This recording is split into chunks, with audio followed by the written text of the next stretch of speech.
"Which one of you is Mara Ellis?" Every employee froze. 4 massive men in black suits had just walked into the cafe, asking for the curvy waitress who'd helped a confused older woman the night before. Mara stepped forward. The largest man said she had to come with them. She refused. Then he placed a photograph on the counter. The woman Mara had protected wasn't an ordinary grandmother. She was Elena Vitali, mother of Alessandro Vitali, the most feared mafia boss on the East Coast.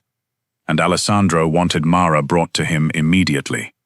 Mara thought she was about to be interrogated. She was wrong. Because when she reached into her apron pocket, she found a folded document she'd accidentally carried home. 4 signatures were missing. One was Elena's, and someone had been willing to exploit a mafia boss's mother to get it. Mara stared at the photograph on the counter. There was no mistaking the woman.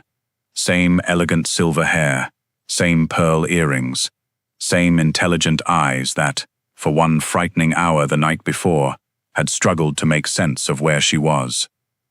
"Elena Vitali," Mara repeated. The largest bodyguard gave a single nod. Mara looked at the other 3 men, then back at him. "And you thought opening with 'Come with us' was the reassuring approach?" One of the men almost smiled. The largest did not. "Mr. Vitali needs to speak with you. Then, Mr. Vitali can explain why. He wants to know what happened to his mother last night." That changed everything. The night before, Elena had remained in the cafe after everyone else had begun leaving. At first, Mara assumed she was waiting for someone. Then she noticed the older woman checking the same empty chair repeatedly. Her phone was gone. She could not remember where her driver had gone, and when Mara gently asked whether there was someone she could call, Elena had become visibly frustrated, not frightened, but confused by her own inability to answer. Then a man had appeared. Expensive coat, polished shoes, calm smile. He claimed to be Elena's nephew. Elena had looked at him and said something Mara had not forgotten. "I know your face. I don't know why I don't trust it." The man laughed it off. Mara didn't. When he tried to hurry Elena toward the door, Mara stepped between them. He told her it was a family matter.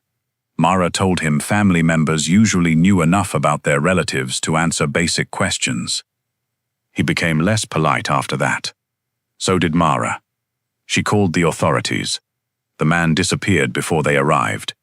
Eventually, Elena's legitimate driver was located, his identity confirmed, and Elena was safely reunited with him.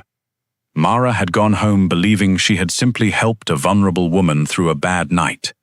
Apparently, she had accidentally interfered in the affairs of one of the most powerful families in America. "You did the right thing," the bodyguard said.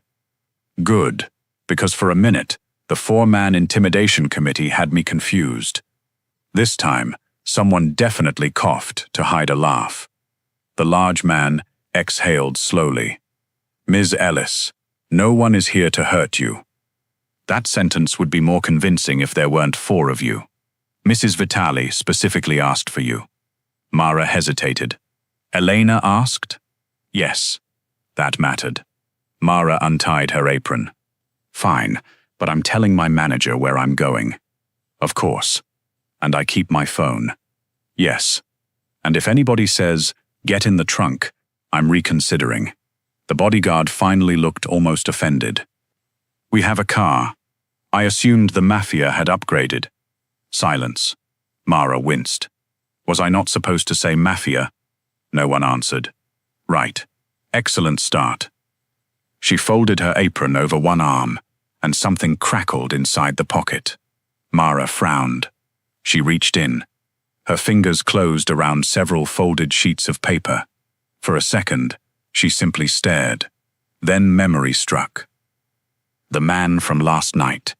He had been holding papers when he approached Elena. During the argument, Elena had pushed them away. Mara had gathered several things from the table afterward. Napkins, Elena's glasses case, her own order pad. She must have swept the papers up with them. Mara unfolded the document.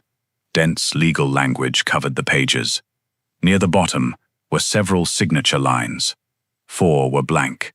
1 bore a printed name beneath it. Elena Vitale. The atmosphere changed instantly. The largest bodyguard took 1 careful step closer. "Where did you get that?" Mara looked up. "I think the man from last night was trying to make Elena sign it." No one smiled now. The bodyguard pulled out his phone. Mara looked again at Elena's unsigned name. Until that moment, she had assumed she had stopped a stranger from taking advantage of a confused older woman. Now she understood something far more disturbing. The man had not come only for Elena. He had come for her signature. And somewhere across the city, Alessandro Vitale was waiting to find out why. The first thing Mara noticed about Alessandro Vitale was that nobody around him seemed capable of relaxing. Security guards straightened when he passed. Assistants lowered their voices. Men in expensive suits waited for him to finish speaking before they dared interrupt. And then there was Alessandro himself. At 41, he was tall, powerfully built, and almost unfairly handsome, dressed in a dark tailored suit that probably cost more than Mara made in several months. But it was not his appearance that made the room feel smaller. It was the control. Alessandro Vitale ran an organization whose influence stretched across the East Coast, backed by a legitimate empire worth billions in shipping, commercial real estate, construction, luxury hotels, private security, and investments. Powerful people answered his calls. Others feared receiving them. Mara had known all of this for approximately 20 minutes. She already found him irritating. "Start from the beginning," Alessandro said.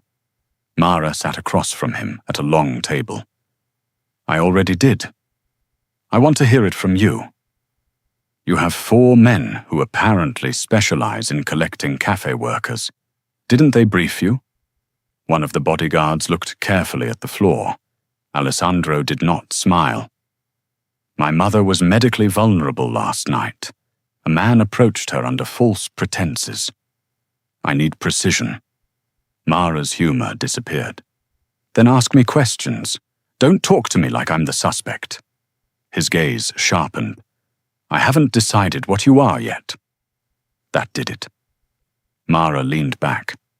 "I'm the woman who stopped a stranger from walking away with your mother." Silence settled over the room. "I didn't know she was Elena Vitale.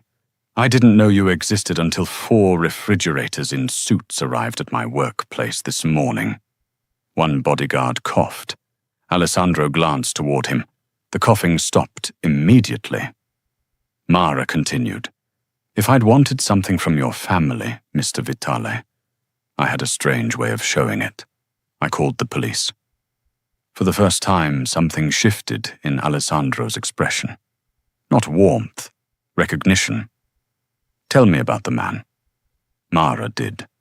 Mid-40s, expensive clothes, controlled voice, no visible panic when challenged. He said he was her nephew? Yes, but he didn't behave like family. How? He kept saying she was not in a condition to make things difficult. Alessandro went still. Exact words? Close to exact. What else? He showed me a business card for about 2 seconds when I asked who he was. You remember the name? No. Alessandro's expression hardened slightly. But, Mara added, I remember the logo. She described a dark blue geometric mark and part of a word beneath it. One of Alessandro's advisors immediately began typing. And Elena? Alessandro asked. She recognized his face. But she didn't trust him. Mara paused. She also became more upset whenever he mentioned paperwork. Alessandro's attention shifted to the folded pages, now sealed inside a clear evidence sleeve on the table. You found these in your apron this morning? Yes. You expect me to believe you accidentally carried away documents worth hundreds of millions of dollars? Mara blinked. Hundreds of millions? The document concerns management authority over a family property trust. She looked at the pages. I thought it was paperwork. It is. That is a deeply unhelpful definition of paperwork.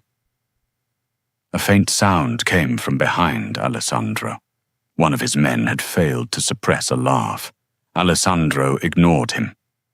If my mother had signed these under the conditions you described, someone could have attempted to transfer substantial control over legitimate family assets. Mara's stomach tightened. The previous night suddenly looked different. The man's impatience, the papers, the way he had tried to get Elena out quickly when Mara interfered. He wasn't trying to take her somewhere, Mara said slowly. Alessandro watched her. He needed her cooperative long enough to sign. Possibly. Mara thought back. He used another phrase. What phrase? She closed her eyes briefly, reconstructing the moment. He told her, "This only formalizes what we already discussed." Alessandro's expression changed, not dramatically, but everyone else in the room noticed. He turned toward one of his advisors. Cross uses that phrase. The advisor nodded slowly, frequently. Cross? Mara asked. Julian Cross, Alessandro said. Financial advisor. He has worked with several Vitale trusts. Mara stared at him. So you know the man? We know someone who may fit your description. That distinction told Mara something important. Alessandro did not jump to conclusions, even when angry, especially when angry. He looked at her again, but the suspicion in his gaze had changed into something more measured. You noticed his language, his card, my mother's reaction, and the paperwork. I work in customer service. Alessandro raised an eyebrow. You learn to recognize trouble before it asks to speak to the manager. This time, Alessandro almost smiled. Almost. Then the door opened. An elegant voice came from behind Mara.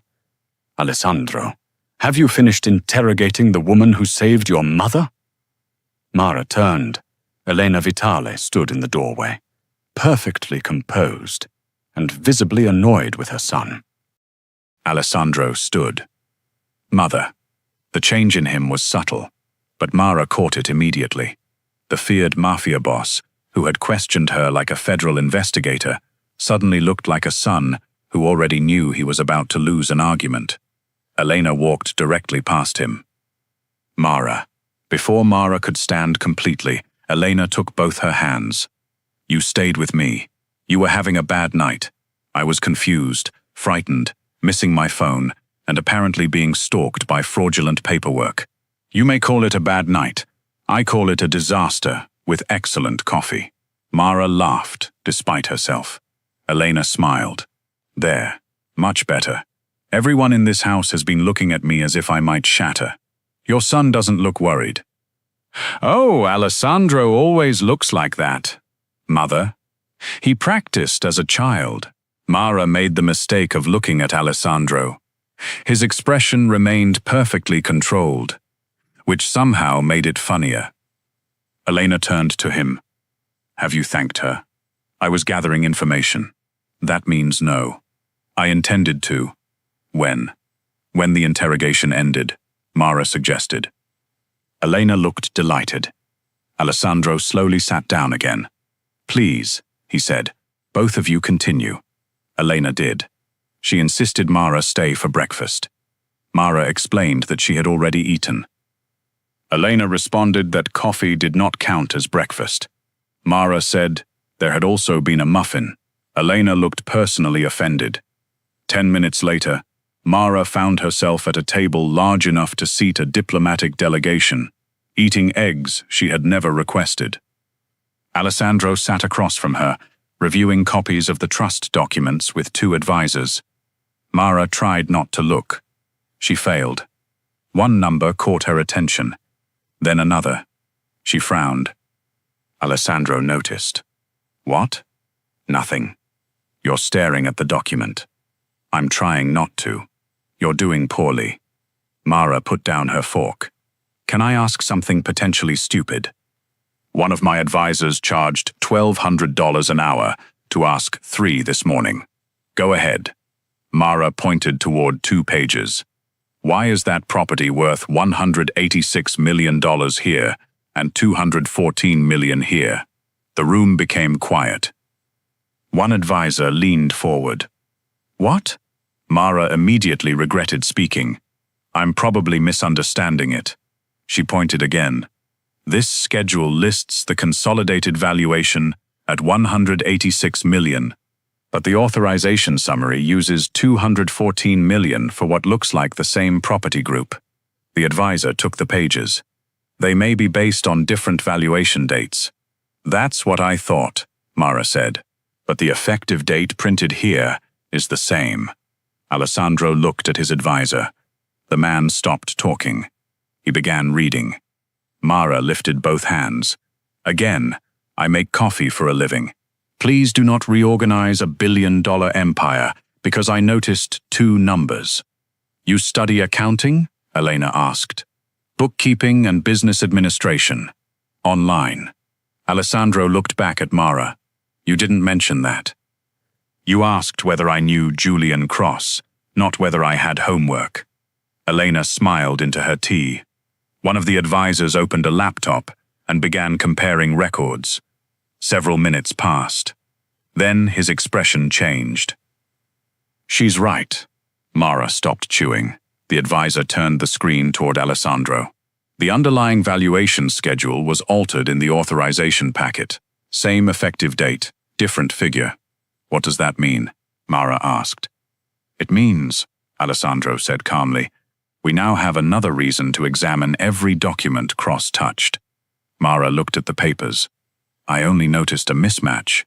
Yes, Alessandro said. You noticed it. There was something different in the way he said it. Not surprised that a cafe worker could read numbers. Respect that she had paid attention. Mara felt strangely more unsettled by that than by his suspicion. Alessandro closed the file. I need you to help reconstruct last night. I already told you what happened. I need more than the sequence. Where everyone stood, what Cross touched, what he said before you approached, whether my mother signed anything else. Mara shook her head. I have work. We can compensate you. Her expression changed immediately. Alessandro saw it. I'm not asking to buy your cooperation. It sounded remarkably similar. Elena intervened. My son occasionally believes money is a complete sentence. Mother, I'm translating. Mara looked between them. I'll help, because someone tried to take advantage of her. Not because I want anything from you. Alessandro held her gaze. Understood. And temporarily. Yes. And around my schedule. A pause. Yes. Elena looked far too pleased. Mara noticed. Why are you smiling? I'm grateful. That is not your grateful face. Alessandro rubbed a hand across his jaw. Do not encourage her. Encourage what? Nothing, Elena said innocently. Over the next several days, Elena found an astonishing number of reasons Mara needed to return. A forgotten detail over lunch. A document requiring clarification at dinner. A question Elena could apparently only remember when Alessandro happened to be present. By the 3rd coincidence, Mara began to suspect something. By the 4th, she was certain. Elena, Mara said one afternoon, did you actually need me here today? Elena considered the question. No. Across the room, Alessandro closed his eyes. Mara stared at her. Elena calmly sipped her tea. But, she added, glancing between them, I find the results promising. For the first time since entering Alessandro Vitale's world, Mara understood exactly what Elena was doing. And judging by the expression on Alessandro's face, he had understood long before she had. Over the next week, Alessandro discovered something increasingly inconvenient about Mara Ellis. She was exactly the same person, no matter who was in the room. She never asked what Elena's gratitude might be worth. She never hinted that her apartment was small, that tuition was expensive, or that working cafe shifts while studying online was exhausting. She also treated Alessandro's security team with a casual normality that seemed to confuse them. "Did you eat lunch?" she asked one guard after noticing him standing outside a meeting for 3 hours. "I'm working." "That wasn't my question." The man glanced toward Alessandro, as if requesting tactical guidance. Alessandro looked away. 5 minutes later, the guard was eating half of Mara's sandwich. She did not pretend to understand financial structures she didn't understand. When conversations became too technical, she asked questions. When she noticed something strange, she said so. And when Alessandro disagreed with her, she did not become intimidated simply because everyone else in the room did. "You're wrong," she told him once. 3 advisors became fascinated by their notebooks. Alessandro stared at her. "Am I?" "Yes." She pointed at a timeline they were reconstructing. "You keep assuming Elena became suspicious after Julian mentioned the documents. She didn't." "When did she?" "When he touched her shoulder." Alessandro's expression sharpened. Mara continued. "She moved away from him before she saw the papers. Whatever history she had with that man, her body recognized the problem before her memory did." Alessandro checked Elena's statement. Mara was right. Again. Respect became familiarity. Familiarity became something neither of them discussed. Then Alessandro made the mistake of visiting Mara's cafe. Officially, he had one final question about Julian Cross. Unofficially, the question could easily have been handled by telephone. His security team knew this. Mara probably knew this. Alessandro preferred not to examine it. He was standing near the counter when a man carrying an invoice box entered through the side door. "Mara." Mara looked up and smiled. "Nathan." Alessandro immediately disliked the smile. Nathan Brooks was 35, friendly, casually dressed, and apparently far too comfortable leaning against Mara's counter. "I brought the corrected supplier invoices," Nathan said. "And before you accuse me, yes, I fixed the duplicate charge." "You voluntarily corrected an invoice?" "I'm growing as a person. I'm proud of you." Nathan grinned. Alessandro looked at his watch, then at Nathan, then back at his watch. One of his bodyguards quietly turned away. Nathan noticed Alessandro. "Oh, sorry. Am I interrupting?" "No," Mara said. "Yes," Alessandro said. Mara slowly looked at him. Alessandro corrected himself. "We were discussing something time-sensitive." Mara folded her arms. "You asked whether Julian held his business card in his left or right hand. It may be relevant. It happened 8 days ago." Nathan glanced between them. "I can come back." "That won't be necessary," Alessandro said. "Why?" Mara asked. A dangerous question. Alessandro answered with complete seriousness. "How long does a supplier normally need to deliver invoices?" Nathan blinked. "Depends. On the invoices." One bodyguard suddenly developed an intense interest in the pastry display. Mara's eyes narrowed. "Nathan has known me for 6 years." Alessandro nodded. "That seems unusually long for a supplier relationship." Now Mara understood. Her lips parted, then curved. "Oh." Alessandro immediately disliked that "oh." "What?" "Nothing." "Mara." She looked toward his security team. Every man found something else to examine. One studied the ceiling. Another checked his phone. The third appeared deeply concerned about a blueberry muffin. Mara looked back at Alessandro. "Are you jealous?" "No." The answer came too quickly. Nathan took one cautious step backward. Mara's smile widened. "You are." "I am investigating." "A coffee supplier?" "I ask questions." "You asked how long he delivers invoices." It was a question. Nathan lifted the invoice box. "I feel like I should go." "Nathan," Mara said, fighting laughter. "You're fine." Alessandro looked at him. Nathan reconsidered. "Actually, I just remembered another delivery." He disappeared through the door. Mara stared at Alessandro. "You scared away my coffee supplier. I did nothing. You interrogated him about invoice delivery duration. I asked 2 questions. 3. Alessandro adjusted his cuff. Mara laughed.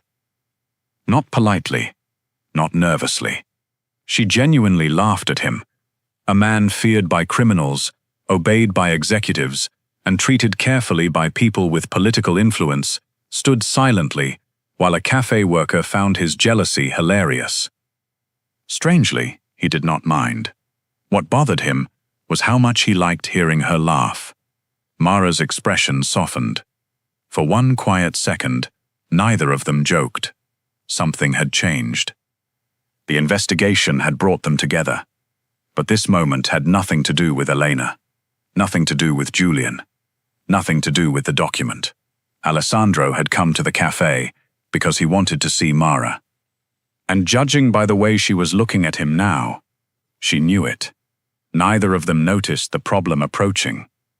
Because while Alessandro was finally beginning to trust Mara without reservation, Julian Cross had realized something dangerous.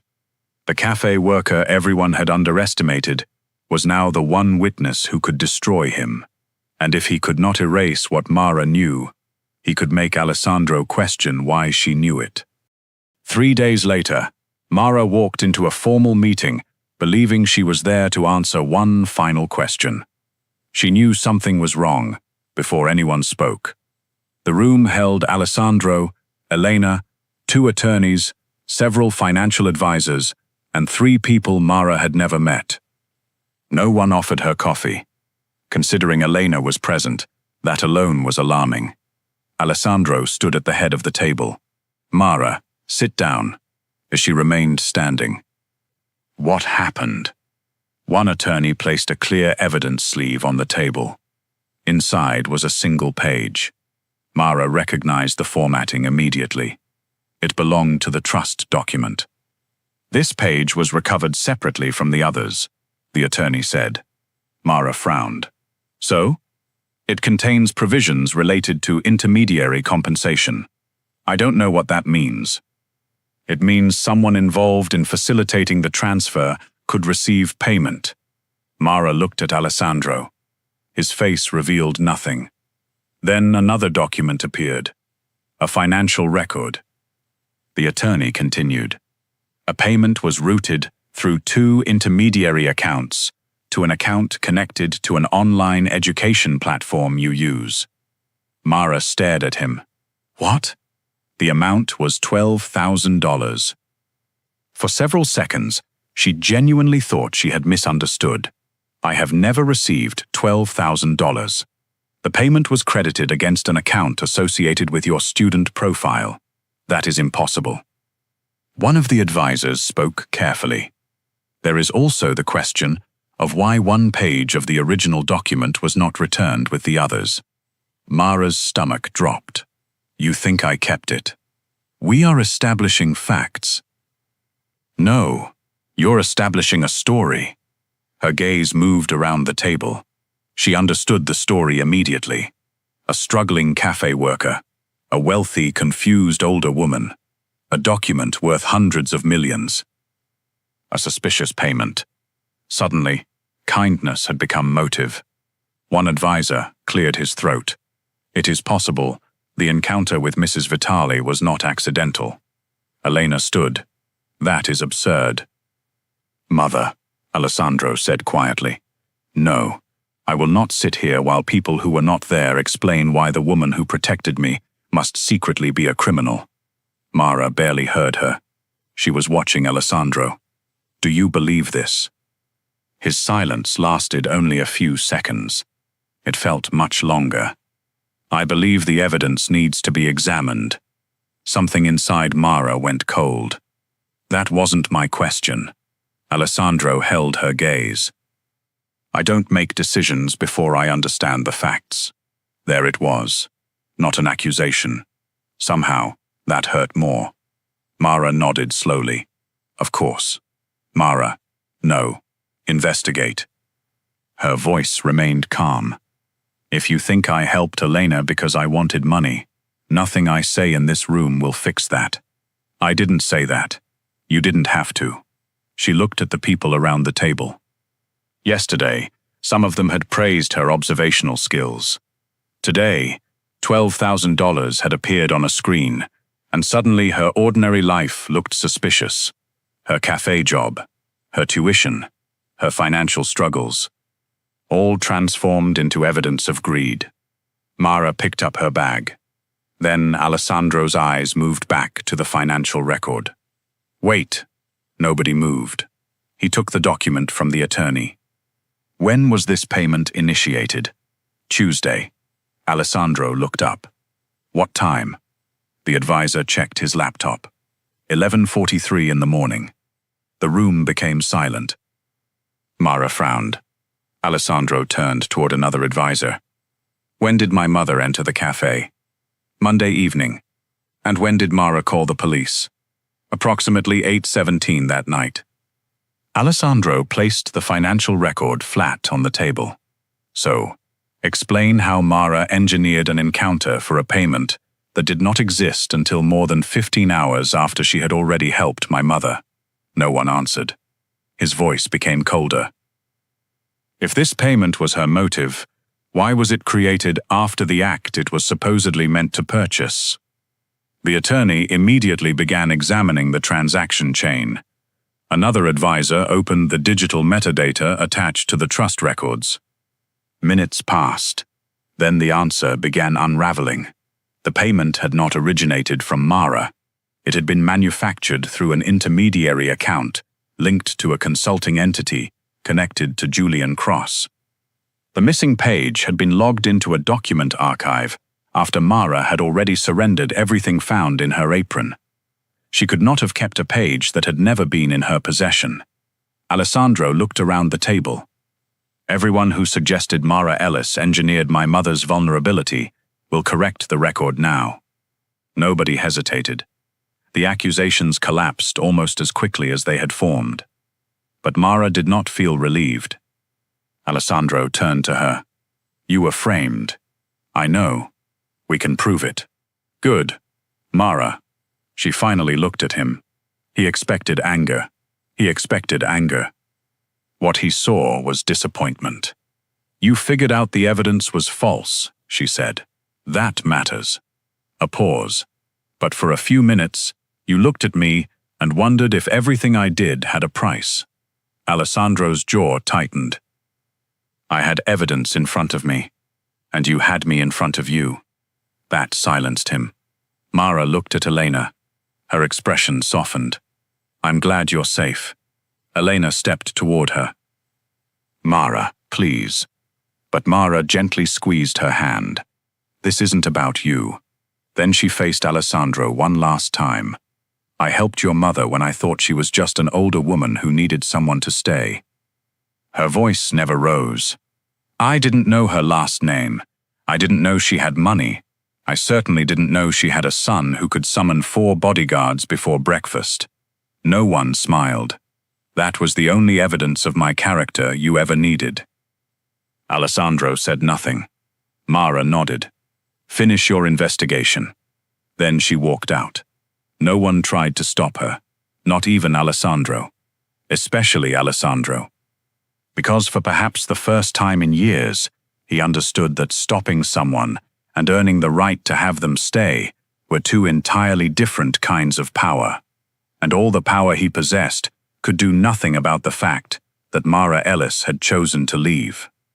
Julian Cross's scheme collapsed within 48 hours. Once Alessandro's financial team stopped looking at Mara and started following the actual money, the pattern became embarrassingly simple. Julian had learned about Elena's temporary medication-related confusion through his legitimate access to family trust matters. He saw an opportunity. The documents he brought to Elena would have granted fraudulent management authority over valuable legitimate properties, allowing entities connected to him to influence assets worth hundreds of millions. The altered valuation figures disguised what that authority was really worth. The payment connected to Mara had been created afterward for one purpose: to manufacture a motive.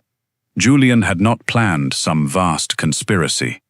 He had simply believed greed, paperwork, and Elena's temporary vulnerability would be enough. Then a cafe worker refused to cooperate with the story he needed. Financial records tied him to the fraudulent documents. Digital logs exposed the altered files.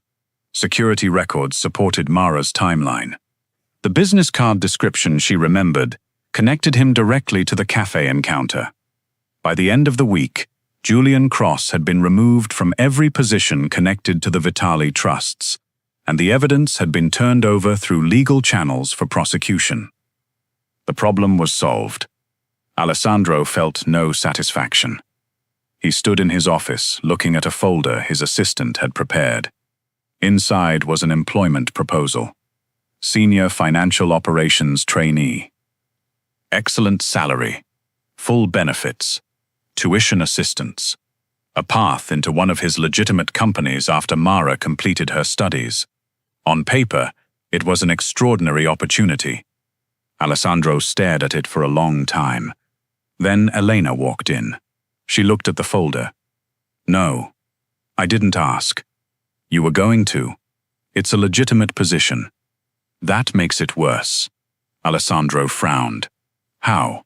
"Because now you can pretend it isn't an apology disguised as a salary." He closed the folder. "She is studying business administration." "I know. She is good with numbers." "I know. She deserves an opportunity." Elena sat across from him. "Yes." Alessandro waited. His mother smiled faintly. "But she deserves to choose it, without wondering whether it is payment for saving me, compensation for being humiliated, or a wealthy man trying to make himself feel forgiven." That landed exactly where Elena intended. Alessandro looked down at the folder. Money solved problems. Protection solved others. Influence opened doors.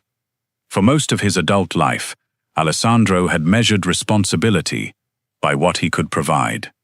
Mara had asked him for none of it. He pushed the folder aside. What should I offer her? Elena's expression softened.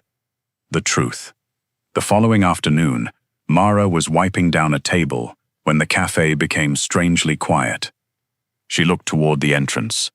Alessandro stood alone. No wall of black suits. No dramatic convoy visible through the windows. His security remained discreetly outside.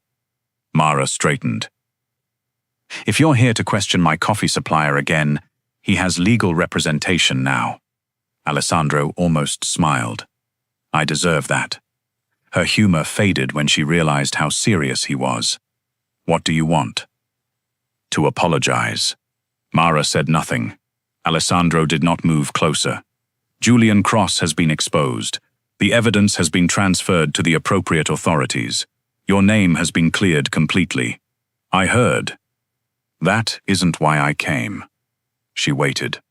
"I have spent years learning not to trust appearances," he said.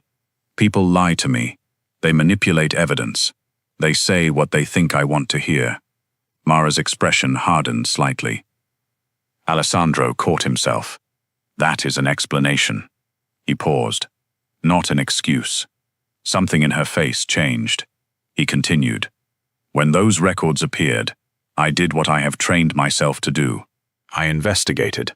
Yes, and in doing that, I forgot something I already knew." Mara folded her arms. "What?" "Who you were before any evidence existed." Silence settled between them. "You protected my mother before you knew her name," Alessandro said. "You challenged a man you believed was taking advantage of an ordinary older woman. You called the police. You stayed until she was safe." He held Mara's gaze. "There was nothing to gain." Mara looked away for a moment. "My mistake was allowing manufactured evidence to become more important than character you had already demonstrated." Alessandro's voice remained steady. "I humiliated you by doubting the reason behind the best thing you did." Mara looked back at him. "I'm sorry." No justification followed. No offer, no check, no job, just the apology. Mara studied him. Part of her had expected Alessandro Vitale to arrive with a solution large enough to overwhelm the problem. Instead, he had brought nothing. That mattered, but it did not erase what happened. "I believe you mean that," she said. Alessandro nodded. But I'm still hurt." He absorbed the words without defending himself. "I understand. I don't know what happens now."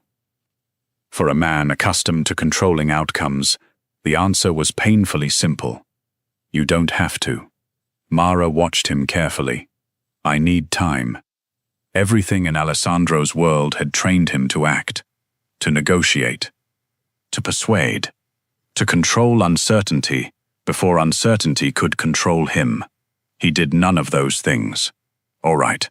Mara seemed almost surprised. "That's it? That's it. You're not going to send 4 men tomorrow to ask whether I've decided?"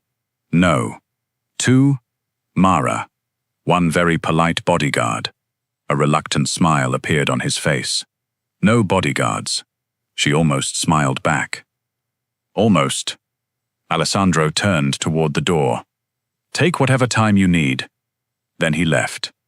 Mara watched through the window as the most powerful man she had ever met walked past his waiting security without looking back.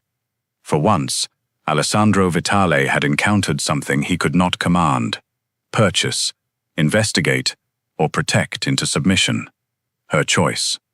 And for the first time, he respected it enough to wait. 3 weeks passed. Alessandro kept his word. No bodyguards entered the cafe.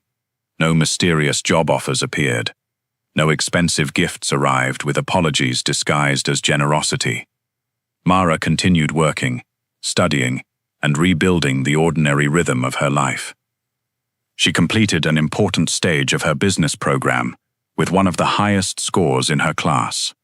Elena called immediately. Alessandro did not. Strangely, Mara noticed. Then one afternoon, she made a decision. Not because Elena asked. Not because she owed anyone anything. Because she wanted to. When Alessandro entered the cafe 2 days later, Mara was waiting. He approached the counter.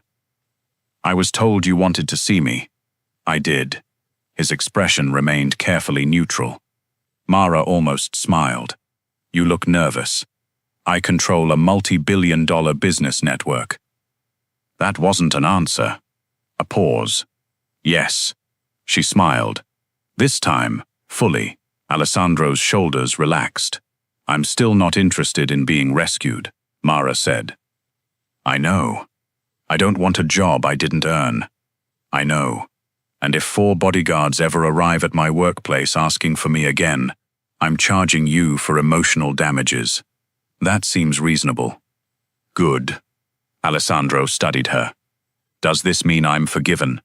"It means you can ask me to dinner." For perhaps the first time in years, Alessandro Vitale looked genuinely caught off guard. "Dinner?" "A date, Alessandro." "I know what dinner is." "I wasn't certain." He stepped closer. "Friday? 7. I'll pick you up. 1 car." He sighed. 1 visible car. Mara laughed. That was when Nathan walked in, carrying 2 bags of coffee beans. "Mara, congratulations on your exam." He gave her a quick hug. Alessandro's expression changed immediately. Mara slowly turned toward him. "No, I said nothing. You didn't have to." Nathan wisely continued toward the storeroom. Mara glanced outside. 3 security men were watching him through the window. She stared at Alessandro. Is the most feared mafia boss on the East Coast still threatened by a coffee supplier? I have never been threatened by Nathan. Then why are 3 professional security men monitoring his coffee beans? Alessandro looked toward the window. He made one small gesture. All 3 guards immediately looked away. Mara burst out laughing. Weeks earlier, the morning 4 bodyguards came for Mara Ellis. She had believed helping one confused older woman had accidentally placed her in danger. She had no idea that one simple decision would bring her into the life of one of the most powerful men in America. Alessandro could command loyalty from thousands. He could buy almost anything. But Mara had given his mother something neither money nor fear could ever guarantee: kindness. Before she knew who Elena was. Before there was anything to gain. That was the first reason Alessandro respected her. And Mara's refusal to lose herself after entering his world became one of the reasons he eventually loved her. Because the purest kindness is what we give before we know whether the person receiving it can ever repay us. And sometimes, the most powerful thing love can offer in return is not rescue, not money, not obligation, but the freedom to choose it.